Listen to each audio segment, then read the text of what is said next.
Hello hello, Gopi గారా? అవునండి. Sir నమస్తే సార్. నమస్తే అండి. హలో చెప్పండి సార్, వినిపిస్తుంది. సార్ మీరు బైబిల్లో బూతులు ఉన్నాయని చెప్పి మాట్లాడుతున్నారు కదా సార్, అందుకని కాల్ చేశాను. చెప్పండి. ఏం సార్ ఎక్కడ బూతులు ఉన్నాయి? మీరు క్రిస్టియనా హిందువా? మీరు క్రిస్టియనా హిందువా? క్రిస్టియన్ అండి. మరి బైబిల్ చదివారా మీరు? మీరు చదివారా సార్? చదివాను కాబట్టి ఉన్నాయి అని చెప్పాను. మళ్ళీ తిరిగి అది ప్రశ్న అడిగితే నేనేం చెప్పాలి దానికి సమాధానం? మీ దగ్గర బైబిల్ ఉందా ఇప్పుడు? ఉంది. సరే మీరు నన్ను అడగండి సార్, నేను చెప్తాను దానికి. ఏమని అడగాలి? మీకు ఏ అసహ్యంగా ఉన్నాయో ఆయన అడగండి, దానికి నేను చెప్తాను, మీరు చదువుదురు కానీ. పరమగీతం 8:8 తీయండి. పరమగీతం 8:8.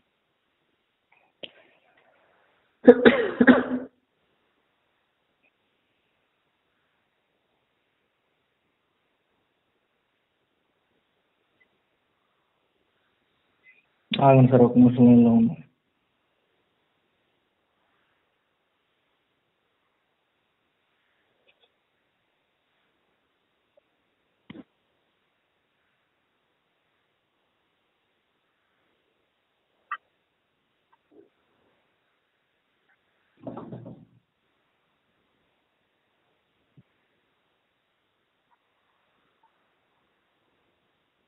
సార్ బైబిల్ తీసుకున్నారా మీరు? తీసుకున్నా సార్, ఉండండి. సార్ ఒక పని చేయండి సార్. ఆదికాండం 38:9-10 అది తీయండి ఫస్ట్.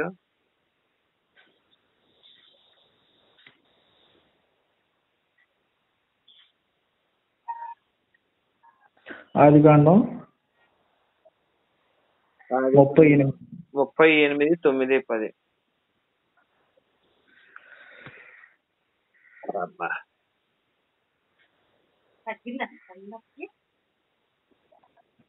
ఓనాను అప్పుడు యూదా ఓనానుతో నీ అన్న భార్య వద్దకు వెళ్ళి మధ్యధర్మ జరిగించి నీ అన్నకు సంతానం కలుగజేయమని చెప్పాను.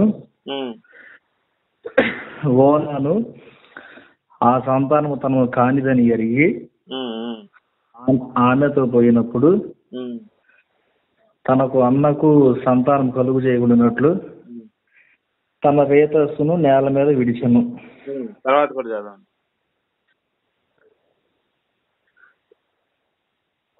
అతడు చేసినది యెహోవా దృష్టికి చెడ్డది గనుక అతనిని కూడా చంపాను. అతనిని కూడా చంపాను అంటే అంతకుముందు ఎవరిని చంపాడు? చేయమన్నా అతన్నా? సార్ మీరు అతనిని కూడా అనే పదం వాడాడంటే ఇంతకుముందు ఎవరిని చంపినట్టు కదా.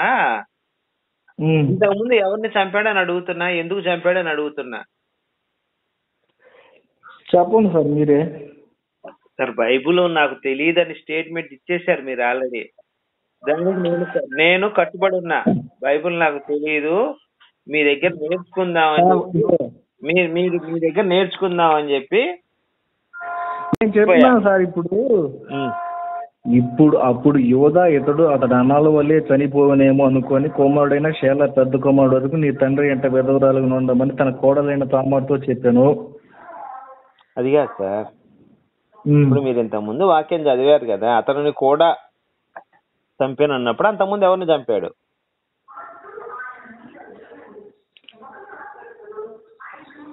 చెప్పండి సార్ మీరే, ఎవరిని చంపారు? మరి ఇప్పుడు బైబిల్ నాకు తెలీదా, మీకు తెలీదా? మీకు తెలిసినది మీరు చెప్పాలి కదా సార్. మరి చెప్తాను, అదే మీకు తెలియదంటే నేను చెప్తాను. సరే చెప్పండి సార్, నాకు తెలియదు, మీరు చెప్పండి. అంతకుముందు ఏరును చంపుతాడు. అంతకుముందు ఏరు అనే వాళ్ళ హస్బెండ్ ను చంపుతాడు. తామర యొక్క మొగుడు ఉంటాడు, ఏరును చంపుతాడు. ఎందుకు చంపుతాడో రీజన్ లేదు అక్కడ. యెహోవా దృష్టికి చెడ్డది గనక ఏరును చంపేశాడు అని రాస్తాడు. సరే సరే సార్, ఇప్పుడు మీ దానికి ఆన్సర్ నేను చెప్తాను. ఎందుకు చంపాడు సార్? వినండి. హలో, చెప్పండి. ఎందుకు చంపాడు అంటే నేను చెప్తా వినండి. అసలు ఎందుకు తన మరిదిని బొమ్మన్నాడు, ఎందుకు బొమ్మన్నాడు నేను చెప్తే మీరు చూడండి. చెప్పండి. ద్వితీయోపదేశకాండం 25:5-6 చదవండి. మీరు చదవండి సార్, బైబిల్ ఉంది కదా మీ దగ్గర. అది కాదు సార్, ఇప్పుడు మీరు చెప్తే నేను చదివాను కదా. అవునండి, మీకు అర్థం కావాలి కదా. అవును సార్, నాకు అర్థమైంది. మీరు చెప్పినప్పుడు నేను చదివాను, నేను చెప్పినప్పుడు మీరు నా చదవాలి దగ్గర కదా. బైబిల్ లేదండి, నేను రాసుకున్న PDF ఉంటే అది చదివాను మీకు. అదే సార్, మరి నేను అడిగితే ఉందని చెప్పారు కదా సార్ మీరు. బైబిల్ ఉందంటే PDF ఉందని అర్థం అండి నా దగ్గర. సరే పర్లేదు సార్, చదవండి, ఏముంది అక్కడ. నాకు చదివి విరక్తి కలిగింది. బైబిల్ పదే చదవడం అసహ్యం నాకు. సార్ నేను మాట చెప్తానండి. పొగ త్రాగరాదు అనినప్పుడు పొగ తీసేస్తే త్రాగరాదు అంటే అర్థం కాదు సార్. ఏం తాగకూడదు అని చదవాలి. అందుకే మీరు చదవండి, మీరు చెప్పండి నాకు. సరే నేనే చదువుతున్నా కదా. చదవండి. సార్ మీ బైబిల్ మీకు చదువుకుంటే ఎంత చదివితే అంత ఉపయోగం సార్. నా బోటి బైబిల్ చదివడానికి పెద్ద ఉపయోగం ఉండదు సమాజానికి. విశ్వాసం మీరు పెంచుకోవాలి, నేను కాదు. నేను పెంచుకుంటా. చదవండి సార్, చదవండి. సహోదరులు కూడి నివసించుతుండగా వారిలో ఒకడు సంతానం లేక చనిపోయిన ఎడల చనిపోయిన వాని భార్య అన్యుని పెండ్లి చేసుకొనకూడదు. ఆమె పెనిమిటి సహోదరుడు ఆమె యొద్దకు ఆగండి, ఇంకా అర్థమైంది. ఎందుకు పెళ్లి చేసుకోకూడదు? ఇది ఇప్పుడున్న సమాజం ఒప్పుకుంటుందా? ఇది నా ప్రశ్న. అక్కడ వినండి, భర్త బ్రతికొండగా చేసుకోమని చెప్పాలి అక్కడ. భర్త బతికుండా ఇప్పుడు నేను ఒకటే అడుగుతున్నానండి. సరే మీరు చదివింది నాకు అర్థమైంది. నేను ఒక క్వశ్చన్ అడుగుతున్నాను. భర్త చనిపోయిన స్త్రీకి మళ్ళీ పెళ్లి చేయాలా, మరిదిని తీసుకొచ్చి పడుకోబెట్టాలా? ఈ రెండిట్లో సమాజం ఏది ఒప్పుకుంటుంది? స్ట్రైట్ గా సమాధానం చెప్పండి. పెళ్లి చేయమని చెప్తుంది కదా సార్ బైబిల్ కూడా.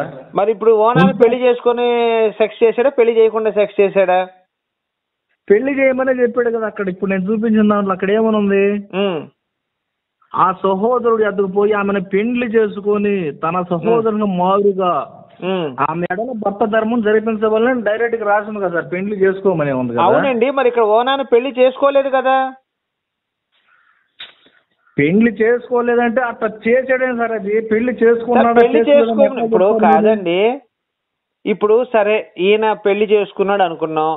మరి యూద తామర దగ్గరికి వెళ్ళినప్పుడు వ్యభిచారం చేసి పెళ్లి చేసుకోలేదు కదా. ఎవరు? యూద కోడలతోనా? కోడలతో సెక్స్ చేశాడు, ఓన్లీ పెళ్లి చేసుకోలేదు. పాయింట్ గమనించండి ఇక్కడ. వచ్చారు పాయింట్కి వచ్చారు సార్, అది కూడా చేస్తానండి.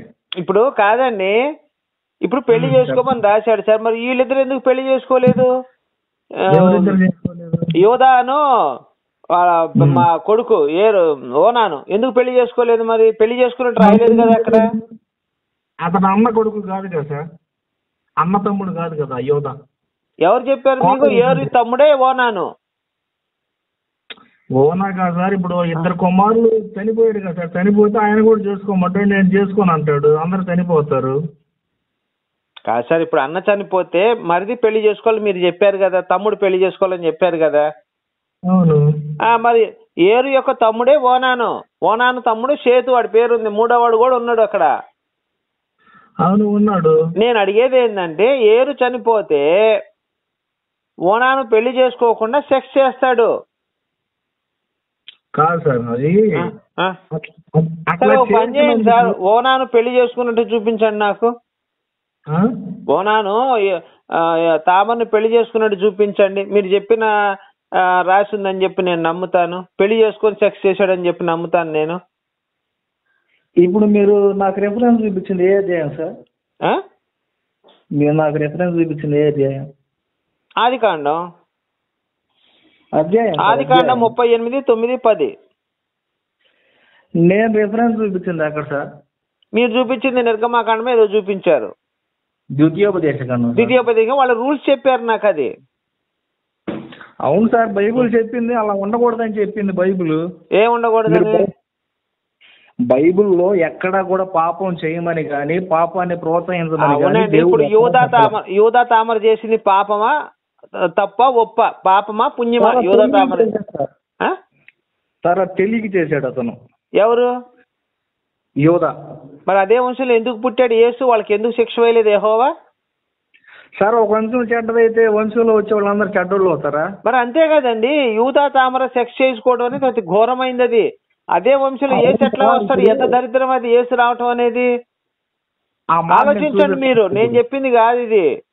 నేను సార్ ఇప్పుడు మీరు అన్న మాటకి సార్ ఇప్పుడు యూదాకి మూడు వస్తుంది అనమాట. నేను సెక్స్ చేయాలి అమ్మాయితో అనుకొని వెళ్తాడు రోడ్డు మీదకి. వెళ్ళినప్పుడు అక్కడ ముసుకేసుకొని నిలబడుద్ది. ఎవరోలే అనుకొని నేను వెళ్ళి మూడు వస్తే సెక్స్ చేస్తాడు. అవును. ఇప్పుడు అసలు ఇలాంటి తప్పుడు పని వ్యభిచారం చేస్తుంటే యెహోవా అనే దేవుడు ఇతనికి శిక్ష విధించకుండా, ఎరా నీకు మూడొచ్చి రోడ్ల పక్కన వెళ్తున్నావు, ఎంత తప్పురా ఇది అని చెప్పి ఖండించకుండా అదే వంశంలో యేసును పుట్టిస్తాడండి. అది ఎంత ఘోరమైన పాపం అది. అంటే వ్యభిచారాన్ని యెహోవా ప్రోత్సహించినట్టు నిరూపించాడు ఇక్కడ. లేదు సార్, నేను చూపిస్తాను. నేను మీకు రెఫరెన్స్ కాదండి, నేను చెప్పేది మీకు అర్థమైతే అర్థం కావట్లేదు. చెప్పండి. ఫస్ట్ నేనేం అడుగుతున్నాను, యూదాకు మూడొచ్చి తామరకి వెళ్ళి రోడ్డు పక్కన పండుకుంటాడు. పడుకున్నప్పుడు అది తప్పే కదా. మరి ఆ తప్పుకు శిక్ష యెహోవా ఎందుకు వేయలేదు? నేను చెప్పేది వినండి సార్, నా మాట మీరు చొరబండి ఫస్ట్ దీనికి చెప్పిన సమాధానం వేరే దానికి వెళ్దాం. యూదాకి తామరకి ఎందుకు శిక్ష వేయించకుండా 2 కమ్మల పిల్లల్ని ఇచ్చి, అది కూడా యెహోవా 2 కమ్మల పిల్లల్ని ఇస్తాడు సార్. అక్కడ ఉద్దేశం చూడాలి కదా సార్. అది ఉద్దేశం కాదండి. ఇప్పుడు వ్యభిచారాన్ని దేవుడు కాదండి, వ్యభిచారాన్ని అసహించుకుంటాడు, దేవుడు ప్రోత్సహిస్తాడు చెప్పండి మీరు. యెహోవా అసహించుకుంటాడు కదా, శిక్ష కూడా వేస్తాడు కదా. వేస్తాడు. మరి వాళ్ళిద్దరికి శిక్ష ఎందుకు పడలేదు? వాళ్ళు తెలియజేశారు సార్. అది అంటే తెలియజేస్తే వదిలేస్తాడా సార్? ఇప్పుడు ఇప్పుడు నేను ఒకటి అడుగుతున్నాను సార్. ఒక అతను మోసే ఉన్న టైంలో ఒక అతను సెలవు దినంలో పుల్లలు ఏరుకుంటాడు. పుల్లలు ఏరుకుంటే రాళ్లతో కొట్టి చంపేశారు. ఇంకొకడు యెహోవా మందసం వెళ్తా ఉంటే బండి మించి మందసం కింద పడిపోతే అతను పట్టుకుంటాడు. మందసం పడిపోతున్నందుకు అదే మందసం అంటే దేవుడికి సంబంధించింది. అది పట్టుకున్నందుకు అతను కూడా చంపేస్తాడు యెహోవా. ఇంకొకటి మన దావీదు బెత్షెబా తప్పు చేసినందుకు వాళ్ళ కొడుకుని చంపేస్తాడు. అది వ్యభిచారం అని చెప్పి. మరి అలాంటి శిక్ష అక్కడ వేసినప్పుడు ఇక్కడ యూదా తామరకి ఎందుకు వేయలేదు, లోతు కూతులకి శిక్ష ఎందుకు వేయలేదు అనేది నా ప్రశ్న అండి. నేను చెప్తాను సార్ దానికి ఆన్సర్. ఇప్పుడు యూదా ఎక్కడ పాపం చేశాడు అనేది ఆదికాండం 38వ అధ్యాయం 15వ వచనంలో ఉంది. ఏమనుందంటే, యూదా ఆమెను చూచి ఆమె తన ముఖము కప్పుకొని నందున వేసి అనుకొని ఆమె దగ్గరకు పోయి ఆమె కోడలని తెలియక ఆమె నాతో రమ్మని చెప్పాను. ఒకవేళ యూదా గారు నిజంగా పాపం చేయడానికి ఉద్దేశం హృదయంలో ఉంటే మళ్ళా చేయాలి కదా సార్ పాపం. సార్ మిమ్మల్ని ఏమనాలండి, మిమ్మల్ని నేను అక్కడ క్లియర్ గా ఆయన మూడొచ్చి వెళ్ళాడని క్లియర్ ఉంది సార్. అక్కడ మీరు ఏం మాట్లాడారు? ఒక్క నిమిషం ఆగండి. ఆయనకి మూడొచ్చి వెళ్ళాడని చెప్పి క్లియర్ గా రాశారు అక్కడ. లేదు సార్, యూదా ఆమెను చూసి తన ముఖము కప్పుకొని ఉన్నందున సార్. సార్ యూదాకు మూడొచ్చిందా రాలేదా? మీరు అక్కడ ఉంటేనే అడుగుతారు కదా సార్, మరి లేకుండా మీరు ఆ మాట ఎలా చెప్తారు? ఎలాగంటే మీరు ఒకసారి చూడండి. యూదా ఆమెను చూసి మొహం కప్పుడు వేసి అనుకొని వేసే దగ్గరికి ఎప్పుడు వెళ్తాం తెలుసా? మనం ఎప్పుడు వెళ్తాం చెప్పండి? చెప్పండి, మీరే చెప్పారు. అరే మీరు చెప్పండి సార్, మీరు కూడా మగవాళ్లే కదా. మీ వయసు ఎంత? నా వయసు ఎంత సార్? 19. ఎందుకు ఆ 9 కూడా తగ్గించండి సరిపోద్ది. ఆ 9 కూడా 19 ఏళ్ళ? 19 ఏళ్ళ సార్ నా వయసు. సార్ ఆ 9 కూడా తీసేయండి సరిపోద్ది. 10 అని చెప్పండి, శుభ్రంగా బాగుంటది, మన ఇంటానికి కూడా బాగుంటది. 10 అని చెప్పండి, ఏముంది దానికి అక్కడ? 19 సార్. సార్ మీరు మాట్లాడేది తప్పు సార్. మీరు బైబిల్లో దేవుడు ప్రోత్సహించలేదు సార్. అది అదేనండి. ఇప్పుడు ప్రోత్సహించలేదా అని స్టేట్మెంట్ మనం ఇచ్చే ముందర అక్కడ ఏమి జరిగిందని మనం ఆలోచించాలా. ఈయన మన వేసే దగ్గరికి ఎప్పుడు వెళ్తాం? 3 వచ్చినప్పుడు వెళ్తాం. సరే. మూడు రాకుండా వెళ్ళంగా సార్ నేను ఒక మాట చెప్తాను. మనసులో కోరిక గెలకుండా వేసి దగ్గరికి వెళ్ళంగా మనం. ఏమన్నా వేసికి మసాజ్ చేయడానికి వెళ్తామా, లేకపోతే వేసికి ఇంకేమైనా అలంకరణ చేయడానికి వెళ్తామా? వేసి దగ్గరికి వెళ్ళే ఆలోచన వచ్చిందంటే మసాజ్ చేయడానికి వెళ్తామా, దానికి ఏమన్నా అలంకరణ చేయడానికి వెళ్తామా? దాన్ని వేసుకోవడానికే కదా వెళ్ళేది మనం. మరి అంటే దాని అర్థం ఏంది? మూడు వచ్చిందని అర్థం కదా. ఇప్పుడు 60 ఏళ్ల ముసలోడికి మూడు రావడం అంటే ఏంటది? ఎంత దరిద్రం అది. ఏరా ఇప్పుడు యెహోవా కనీసం ఏరా ముండా కొడక నీకు 60 ఏళ్ళు 70 ఏళ్ళు వచ్చినాయి, నువ్వు వేసే దగ్గర వెళ్ళడం ఏంద్రా దౌర్భాగ్యుడని ఒక మాట అన్న యెహోవా అన్నాడు ఎక్కడైనా? చూపించండి. బైబిల్ మొత్తంలో కూడా యూద ఇలాంటి తప్పు చేస్తున్నప్పుడు యెహోవా ఎక్కడైనా ఖండించాడా, ఒక మాట మాట్లాడా? లేవి ఖండం ఏంటి సార్? ఈ యూదా గురించి చెప్పండి, లేవి ఖండం తర్వాత వెళ్దాం. యూదా తప్పు చేసి యెహోవా ఎందుకు ఖండించలేదు? నేను ఒక మాట చెప్తాను. నేను మూడు రావటం ఏంది, అక్కడికి వెళ్ళటం ఏంది సార్? నేను ఒక మాట మాట్లాడతాను, మీరు వినండి. తెలిసి ఒక వ్యక్తి పాపం చేస్తే ఆ వ్యక్తిని కాదండి, ఇది తెలిసి చేసిన పాపమా తెలియక చేసిన పాపం అనుకుంటున్నారా? ఆవేశంలో పిల్లలను కొడతాము, తెలిసి కొడతామా? కాదు, ఒక్క నిమిషం అండి. ఇప్పుడు యోధా ఆవేశంలో చేసి మూడొచ్చి చేశాడా, లేకపోతే తెలిసి చేశాడా తెలియక చేశాడని మీరు అనుకుంటున్నారా? తెలియజేశాడు సార్. తెలియ చేస్తే దేవుడి దృష్టిలో తప్పు కాదా సార్? ఇప్పుడు మీరైనా నేనైనా తెలియక మీరు అడిగిందని చెప్పాలి. దేవుడి దృష్టిలో తెలిసి చేసిన పాపమేనా తెలియక చేసిన పాపమా? ఈ రెండిట్లో యెహోవా ఎలా తీసుకుంటాడు సార్? తెలిసి చేసిన పాపమే, తెలియ చేసిన పాపం అంటే మరి అలాంటి పాపము ఈ యోధాకి ఎందుకు శిక్ష పడలేదు? ఫస్ట్ పాయింట్ అండి. సరే మిమ్మల్ని క్వశ్చన్ అడుగుతాను, చెప్పండి. చెప్పండి. ఇప్పుడు ముగ్గురు గర్భవతులు అయ్యారండి తండ్రి వలన. ఎవరెవరో చెప్పండి, మీకు బైబిల్ తెలుసు అన్నారు.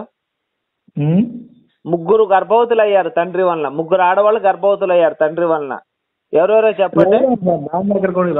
ముందు ఇది కంప్లీట్ కాదు, ఇది మీకు ఇంకా అయిపోయిందిలే సార్. ఇక్కడ మీరు దీనికి సమాధానం ఏం లేదులే గానీ, యెహోవా ఒక చేతగానోడు సన్నాసి, అసలు వాడు దేవుడే కాదని నేను స్టేట్మెంట్ ఇచ్చేస్తాను దీనికి. భలేవాడు సార్ మీరు. అది కాదు నేను అడిగింది, చెప్పండి. ఈ ఒక్క మాట వినండి. ఒక వ్యక్తి తెలిసి పాపం చేస్తే అతన్ని దీవించి ఆశీర్వదించినట్టు ఉందా? ఏంటండి? ఉంది కదా. ఎక్కడ ఉంది?